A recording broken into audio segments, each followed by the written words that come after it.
Our next speaker is Jason Leon, the battlefield, Jason Leon.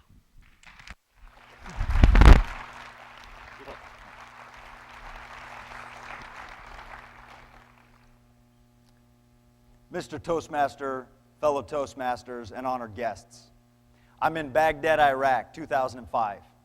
4 of our soldiers run up the stairwell to the enemy's apartment. Boom! We kick in his door. He's asleep on his bed. We arrest him at gunpoint. Unfortunately, there's a silent alarm set up on his door that triggers 4 personal security guards that live a block away in every direction. My first sergeant runs over to me. Hey, Leon, some of our guys say they've seen unknown men in the courtyard. You and I are going to go check it out. So we walk through a concrete hallway up to the edge where it opens up into a vast courtyard. I began to scan the area through my night vision goggles. Then I see a man standing about 35 feet away from me. He has his back toward me. I held up my rifle, flashed my white light, and yelled out, "Al-Gaftada to me," which means freeze or I'm going to shoot. This man spun around with a 45.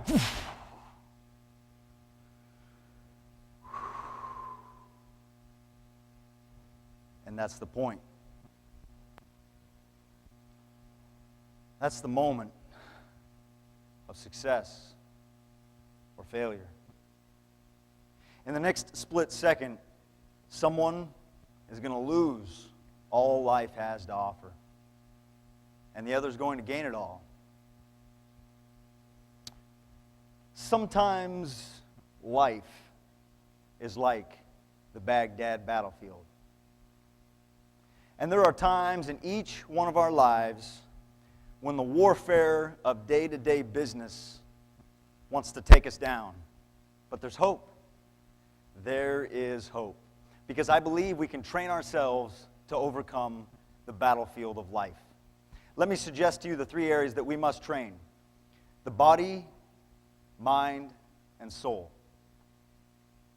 As a soldier in life, our body is one of our greatest assets. And that's why we need good food and quality nutrition.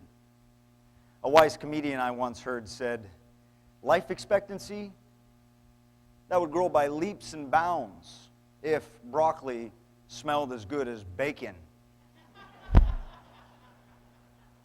Exercise. Exercise takes the good food and puts it into the muscles and sinew for strength, vitality, and energy. Recreation. Literally recreation. This is when we take time away from the daily grind of life to assess ourselves and to recreate ourselves. Limiting our bad habits and sufficient sleep. Those are the ways we prepare the instrument of our body for the battlefield of life. When that man spun around at me, a split second is all I had. My mind had to be at a superhuman level of speed and control.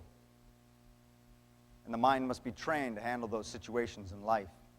William James said, "The greatest discovery of our generation is that human beings, that's you and I, can alter our lives by altering the attitude of our mind." We alter the attitude of our mind by filling our minds with powerful books, turning our ears to the supernatural speeches and sermons of yesterday and today, letting our eyes gaze into the inspiring, magnificent movies, surrounding ourselves with friendships that inspire us, encourage us, build us up, make us stronger.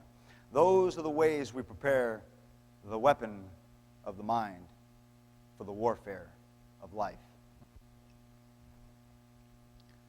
The most powerful of the 3 areas is the soul. Now, I'm an amateur when it comes to training the soul. And my mother can attest to that. We train our souls through love, loving one another, loving ourselves, and loving daily life. Gandhi said, "Where there is love, there is life." We must have faith. Faith in the future, faith in our abilities, faith in our purpose. Martin Luther King Jr. said, Faith is taking the first step, even when you don't see the whole staircase. And we need hope. Hope that all things work out together for good. Hope that life will bring to fruition our dreams. Einstein immortalized words when he said, "Learn from yesterday, live for today, and hope for tomorrow." Faith, hope, and love, these are the breads that give strength to the soul of the soldier. As we train each one of these parts, body, mind, and soul, each of them will strengthen the other. Every discipline will increase the power of the other disciplines. And when the warfare of life attempts to take you down, your training will enable you to be more than a conqueror. Back on the Baghdad battlefield, when that man spun around at me, he fired 3 shots. Pow, pow, pow. Instantly, I fired back as I fell back into a concrete hallway. Bullet slicing into the concrete, my heart racing, trying to catch my breath. 20 seconds of gunfire erupted all around me.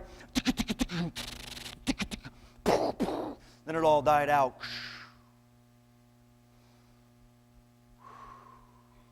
And I heard over the radio, all clear.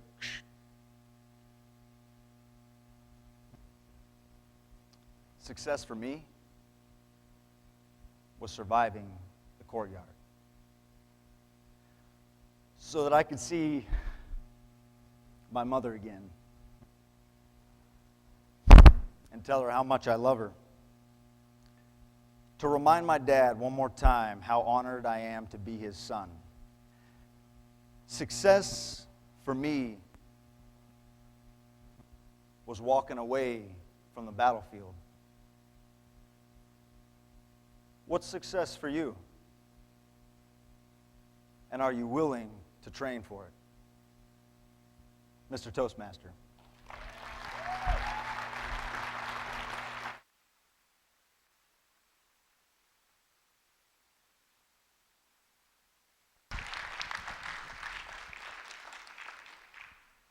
Timers, I bet you can find 1 more minute of silence for the judges.